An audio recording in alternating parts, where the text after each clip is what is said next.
Friends, இந்த நாவல் பழத்தை சாப்பிட்டிங்கன்னா ஒரு 4-5 பழம் தான் சாப்பிட முடியும். அதுக்கப்புறம் பார்த்தீங்கன்னா பல் கூசும்.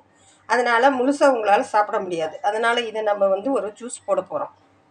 அதுக்கு இந்த பழத்தை நல்லா கட் பண்ணி எடுத்துக்கிறணும். இப்போ மிக்சி ஜாரில் சேர்த்து இதை அரைச்சிக்கலாம்.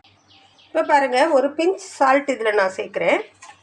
அது கூடவே நான் நாட்டு சர்க்கரை சேர்த்துக்கிறேன். எனக்கு இனிப்பு ரொம்ப பிடிக்கும், அதனால் நாட்டு சர்க்கரை சேர்த்துக்கிறேன். இப்போ இதை கிரைண்ட் பண்ணி எடுத்துகிட்டு வந்துடுறேன். இப்போ இதை அரைச்சி எடுத்துகிட்டு வந்துட்டு ஒரு சூப்பரான சுவையான நாவல் பழம் ஜூஸ் ரெடிங்க. இது உங்கள் பிளட்டை இன்க்ரீஸ் பண்ணி கொடுக்கும். டயபெட்டிக் பேஷண்ட்னா அவங்களுக்கு உடனே இந்த டயபெட்டிக்கை கண்ட்ரோல் பண்ணி குடிக்கும்.